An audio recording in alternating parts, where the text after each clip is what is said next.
All right. Welcome to the Freedom Culture. Here at the Freedom Culture, I like to discuss current events in the financial sector, this new digital economy, and also breaking down blockchain technology in the most understandable terms possible. And this is my new kind of like display where I would like to express my critical thoughts, my critical take. And we're going to call this critical take.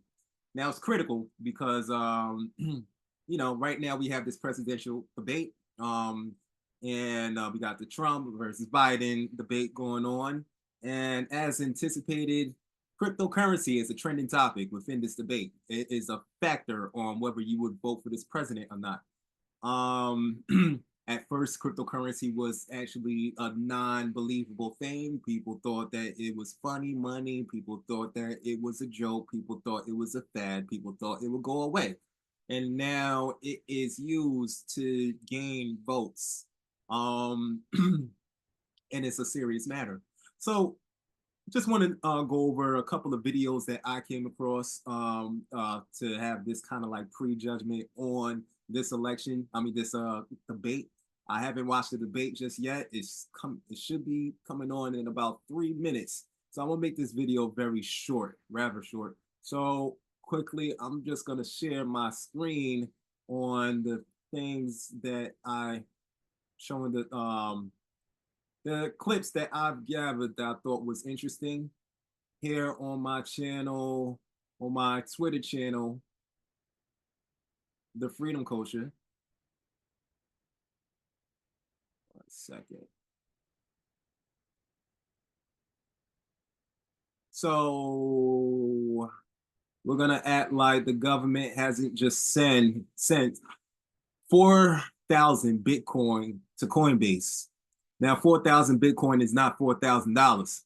4,000 Bitcoin is what? That's a lot of money. 4,000 Bitcoin, we're looking at, what's that? Come on, man. What's going on here? 4,000 Bitcoin is 241 million to Coinbase. Now, on June 26th, the U.S. government sent 3,940 Bitcoin to Coinbase Prime, Coinbase institutional trading platform, blockchain analytics firm Akim Intelligence flagged the transaction. Now, what is the government doing sending that much Bitcoin to Coinbase? What is what to expect? Usually, if I'm sending a lot of crypto to an exchange, it is to sell it, So I don't know.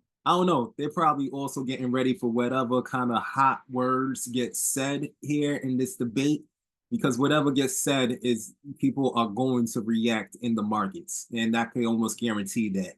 The transfer of Bitcoin was originally confiscated from convicted drug trafficker Bernard Singh earlier in 2024. Singh was arrested in London 2019 on distribution charges and extradited to the US in 2023. As part of this conviction, Singh forfeited over 8,100 Bitcoin worth 150 million at the time to US authorities. While the recent transfer of nearly 4,000 Bitcoin is substantial, it represents just a fraction of the government's total Bitcoin holdings. Data shows the US government currently possesses around 214,000 Bitcoin worth 13 billion, making it the largest national holder of Bitcoin globally.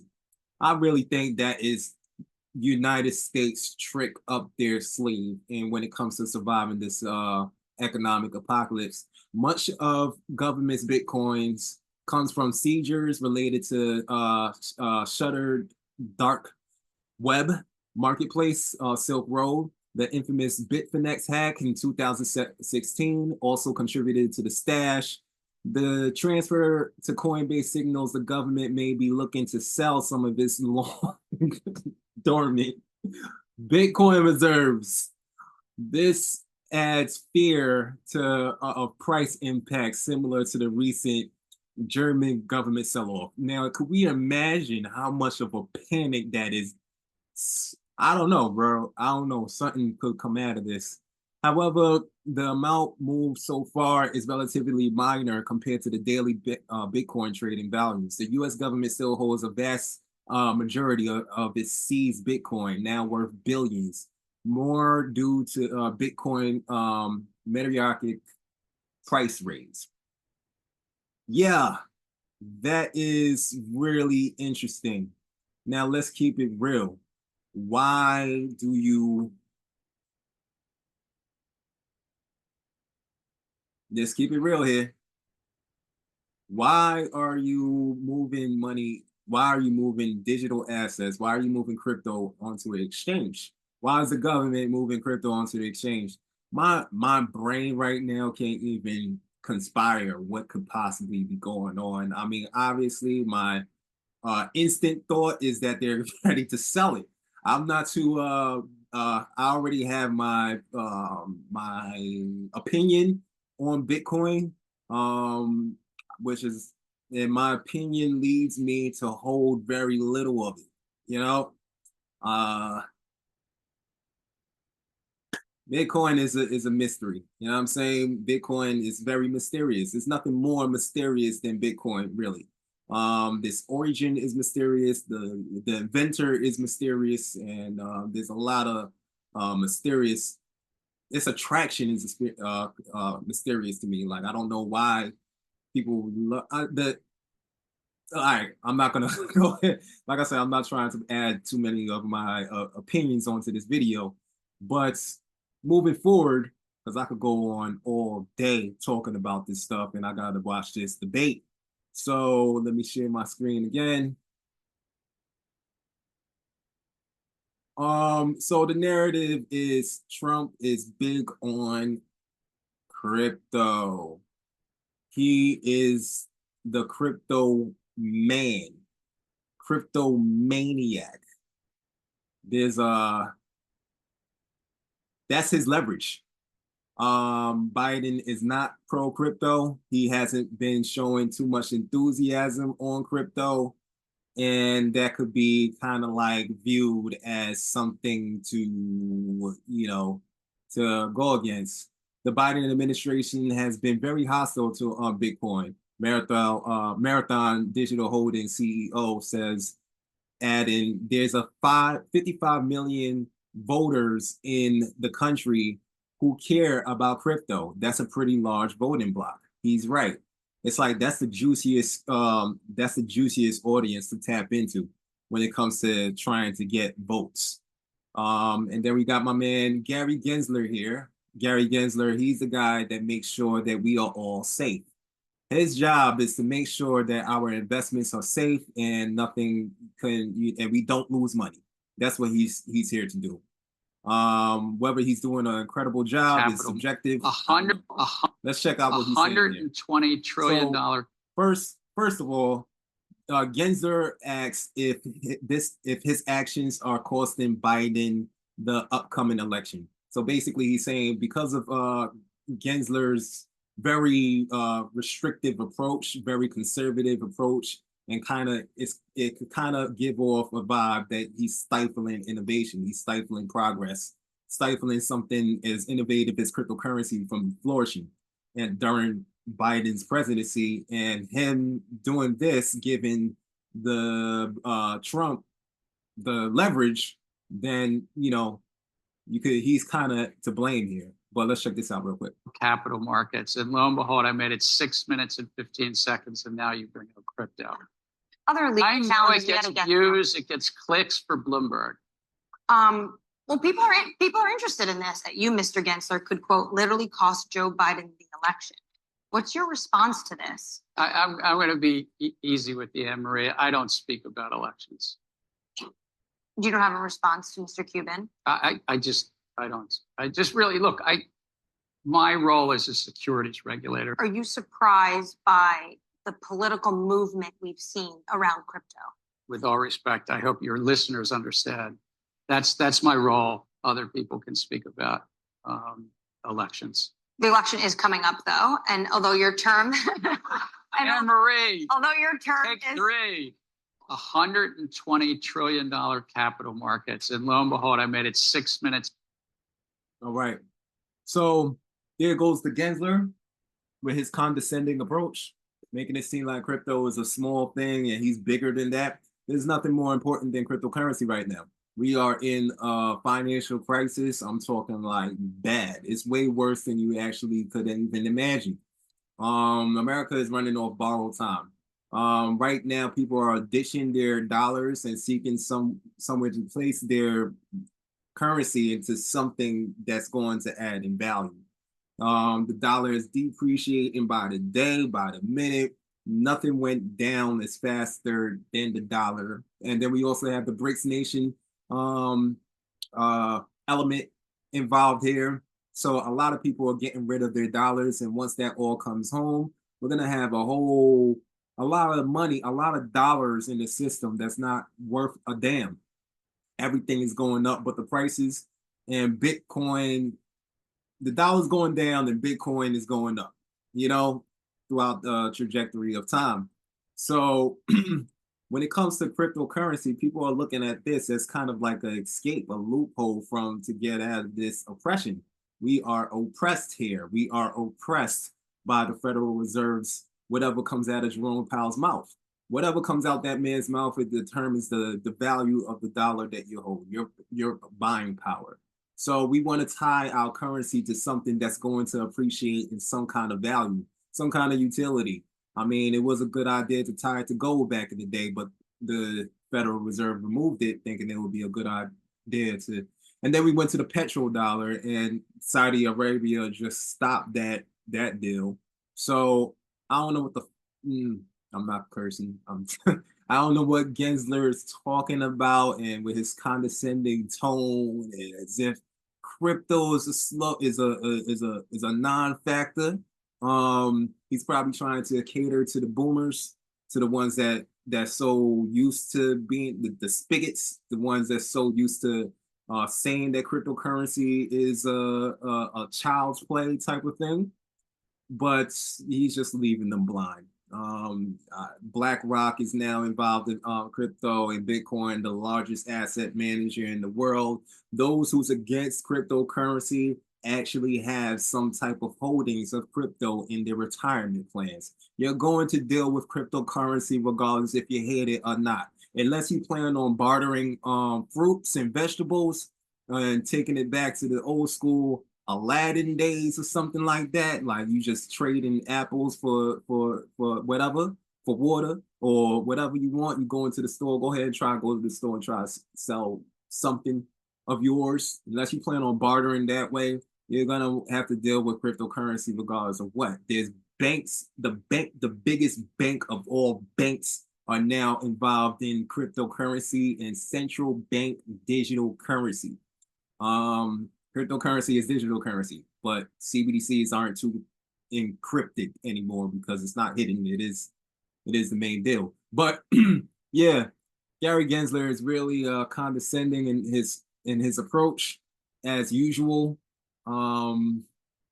His approach towards cryptocurrency does absolutely give Donald Trump the leverage, the something for Donald to chew on and take advantage of these slow pokes.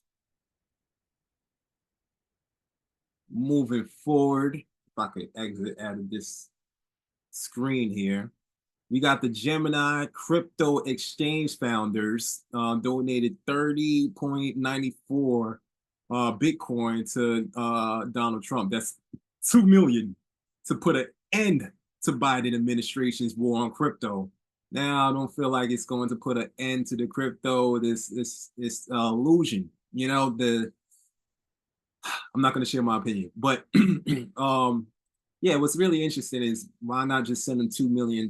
Why did they have to send 30.94 million? 30.94 Bitcoin to Trump. I promise you, it would have been I don't know. It might have been more easier for them to move that in cash. They're beside each other, but I don't know. It does take a lot to move to move $2 million to like overseas or something like that, and that's where crypto comes to place. But if you're living in the same country, why not give him $2 million in cash? He's not going unless he plans to hodl, unless he plans to hold 30 Bitcoin. He's most likely, and I could imagine he's probably going to liquidate that. It's more useful to him to liquidate that 30 Bitcoin than just I don't know. As a president, he's probably needs all the cash. The presidential candidate, he probably could use all the liquidity as possible. But to me, I feel like this is just clickbait. This is an advertisement to Bitcoin, because I could imagine there was way more struggle transferring that 30 Bitcoin to Donald Trump's wallet. I mean, the amount of congestion, the amount of fees. Do we have to look up how much that would cost? How much would 30,000? How much 30 Bitcoin would cost in transactions in the as far as the fee? You know what I'm saying? Just give me one quick moment. Let me find that out. I'm just curious. How much would 30.94 Bitcoin cost in fees to transfer?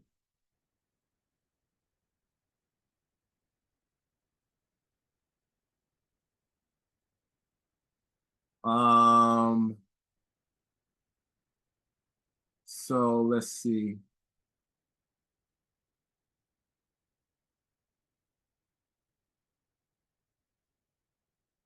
One second.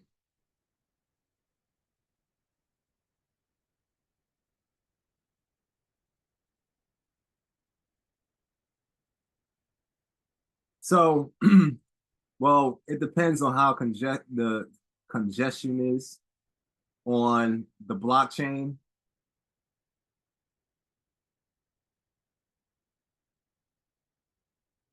Bitcoin, 20 cent Jacksons, fee of 20 Satoshis, transaction size 200 bytes with approximately $1 in fees. No, that's not correct. I could imagine it would cost at least probably 1 million in fees, maybe, when it comes to that size of Bitcoin. So I don't know. I just feel like it would have been a lot more feasible for them to move, to give him $2 million as a gift in person instead of giving it to him in Bitcoin. So, right now, this is a huge campaign for. And politics abhors a vacuum. What one party gradually comes to disdain and demagogue, the other party will champion. So it is with crypto. What one side calls up an army to suppress, the other side gradually builds a campaign to advance. My friends, in addition to announcing that he's now good with it, crypto that is, former President Donald Trump may justifiably claim to be America's first crypto president. And politics abhors a vacuum. Yeah. So, I feel like Donald Trump is going to lean on this hard body. He is going to lean on being the crypto god, So, and especially since we have President Trump, he assigned the executive order on cryptocurrency. President Biden signed an executive order today directing the federal government to come up with a plan to regulate cryptocurrencies. The move follows what the Biden administration is calling the, quote, explosive growth of digital assets in recent years. Under the order, the government will coordinate efforts with financial regulators to get a better understanding of the risks and benefits. Sorry for this, man. Bits of cryptocurrencies. The directive also calls for the exploration and consideration of creating a digital form of the US dollar.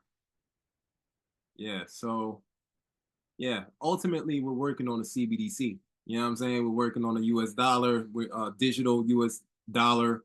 Biden signed an executive order.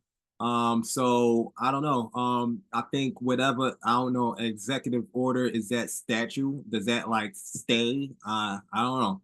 I know Obama did sign some executive orders that Trump actually doubled down on. He didn't really change. He actually doubled down on some of those policies. So I don't know. I'm not sure, but if that is the case, I think that executive order should be. We should have a refresher on that executive order that was signed about cryptocurrency, so we'll be able to determine what or validate what's being said here and the promises that's being made about cryptocurrency. Now, Trump, I don't know, this idea in that Trump is pushing that he's pro crypto and it's going to be a crypto utopia. There's nothing, to me, I might be wrong. There's nothing really stopping Bitcoin right now. The only ones that were suppressed with policies under Biden was the XRP holders, because XRP was actually tried in court as a security. There's been nothing else that's been holding cryptocurrency back, in my opinion. Now, correct me if I'm wrong. I'm sure I'm gonna have a whole lot of comments in here. So basically, Donald Trump, man, Trump is crypto is Trump's new weapon against Biden. It's the first time crypto has become an issue in general election of a presidential race. Remember, I told you they was all against it at first. It was non-existent at first. We was all clowns for being involved in cryptocurrency. Everybody looked at us as foolish. It was a scam. Now it's in the crypto world. Now it's in the presidential world. But Donald Trump is making presidential history all over again. He's supposed to be the first major party nominee to court cryptocurrency traders.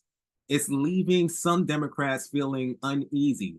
Trump told crypto backers at Mar-a-Lago on Wednesday that they better vote for him because of the way Biden administration has unleashed a regulatory crackdown on the industry. They are against it, he said, at an event promoting his own non-fungible or NFT, his own NFT. Trump overt play for the crypto faithful is a big shift from the criticism he dished out in his first term, but it's not unexpected. The GOP has become increasingly friendly towards Bitcoin and other digital assets in recent years, while key Democrats remain at odds over whether to grant the industry legitimacy after a series of scandals. Trump's direct embrace is a landmark moment of crypto firms that have undertaken an intense Washington lobbying effort and are spending tens of millions of dollars to influence the 2024 elections. President Trump remarks signal a sea change in the importance of digital assets this election cycle, said Christian Smith, CEO of Blockchain Association, a top crypto industry lobbying group. The issue is giving Trump a fresh line of attack on Biden. Securities and Exchange Commission Chair Gary Gensler and Biden nominee has pursued an extensive series of enforcement actions against crypto firms that he says are flouting federal security laws. The White House on Wednesday angered crypto advocates when it threatened to veto bipartisan House legislation that would undo SEC guidelines the industry hates. Gensler is very against it, Trump said. Wednesday of the administration approach to crypto, the Democrats are very much against it. Not all Democrats are against it. 21 Democrats on Wednesday denied Biden's veto threat and joined with Republicans to vote for a resolution to overturn SEC crypto guidance. Trump's embrace could add new partisan tinge to the debate over crypto regulation, a risk for the industry, which is courting both sides. Following Trump's comments, yeah, it's a lot to read here, but I'll read it. Pro crypto, North Carolina Democrat wrote that this party could not hand this issue to the Republicans, but Democrats like Elizabeth Warren have stood in the way of the industry-friendly policies while warning of its risk to consumers and financial system, as well as the crypto's role in financial crime. I just have to pause there. There's no more financial crime that's been involved than the dollar. The dollar is the ultimate, financial crime. And you know what I'm saying? Like, what risk? It's not risking much. It's just risking their power over it. You know what I'm saying? It's just risking their control.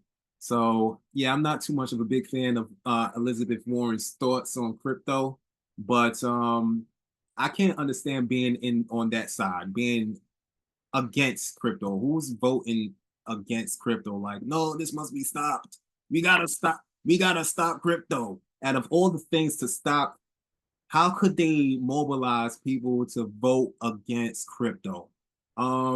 But anyways, it's unclear through whether the courting digital asset traders can win the significant number of votes. The Pew Research Center survey released last year found that most Americans weren't confident in crypto safety or reliability. The industry has suffered major blowups in the last few years, including the implosion of the FTX exchange in a huge fraud scandal and U.S. government 4.4 billion settlement with the Binance exchange over allegations that it facilitated financial crime. A poll released by crypto industry groups this week showed that more than 20% of voters, six key swing states, identify crypto as a major issue. A separate nationwide survey of registered voters commissioned by the crypto firm Paradigm found that crypto ownership is higher among communities of color and young people. Key constituencies that helped boost Biden in 2020, but are now proving to be challenging for him to win over. Crypto has gained support from politicians over on the right who tout it as an alternative to the mainstream financial system. The Paradigm poll found earlier this year that crypto owners favor Trump over Biden, 48% to 39%, with 13% undecided. President Trump understands the freedom of liberty. He knows that innovation needs to be protected here in America, and he knows that the role government should play is to make sure we create an environment in which innovation grows and prospers, says Ohio GOP Senate candidate Bernie Moreno, a longtime crypto booster. That's why it's no surprise to see him making those comments about crypto. So the former Republican presidential hopeful Vivek Ramaswamy, I can never pronounce this man's name correct, who is seen as a potential cabinet official in second Trump administration, championed crypto during the GOP primarily and helped push the former president to come out against the adoption of government-backed central bank digital currency. Crypto firms also oppose potential Federal Reserve digital currency, and conservatives warn against it. Yeah, sorry, that was a lot to read, but I just wanted to kind of like give a good overview of what's going on here. My take is I don't think they could stop CBDCs. I think it's a good pitch. It's a good advertisement. It will get you votes, but I just don't see it as rational. I don't see it as possible. But all in all, one thing that's for certain, one thing that's definitely the biggest sus on my bus is the movement of this amount of Bitcoin. That's the biggest suspicion to me. government moves millions of Bitcoin to Coinbase. And I can tell you, if I'm moving something onto Coinbase, it's to sell. So what to expect out of that, Lord knows. I just know be prepared for anything. As my post here say, when there's blood in the streets, be ready to eat. Economic, whoops. Oh man, you just messed up my outro. Oh man, this system is just so slow. I can't stand this computer. But economic collapse is imminent. You know, something is bound to happen. We are mimicking 1929, the Great Depression. And as per Philip Fisher say the stock market is filled with individuals who knows the price of everything but value of nothing. Whenever there's a black swan event, throw some bread on me. You know what I'm saying? Buy when there's blood in the streets, because that is the time that you will succeed. I focus on ISO 222 compliant cryptocurrencies. On this channel, I try to eliminate the noise and focus on what matters. And if you are interested in learning more about the compliant cryptocurrencies that's going to be the pioneers of this new financial system, this new monetary system, the new what will be used by central banks, what will be established for the payment rails, for liquidity, the DeFi, and all of that. If you want to silence out the noise and focus on what matters, hit subscribe, keep up with me on the Freedom Culture, click the links below, follow me on all the channels, and catch up with me on the next one. We focus very keenly on these compliant cryptocurrencies, on the new digital financial system, and we also play with what's making money as well. But our bread and butter is the ISO 222 cryptocurrencies. We feel like there will be a meltdown eventually, just similar to the .com bubble. There was a lot of website assets, a lot of companies involved in the internet that didn't make it. It was only a surviving few. And we feel like in this case, the same thing will happen. But whatever comes out of this presidential debate, I just want to say, like, yo, be safe. You know what I'm saying? Peace, love, and respect. Keep up with me on the Freedom Culture. Later.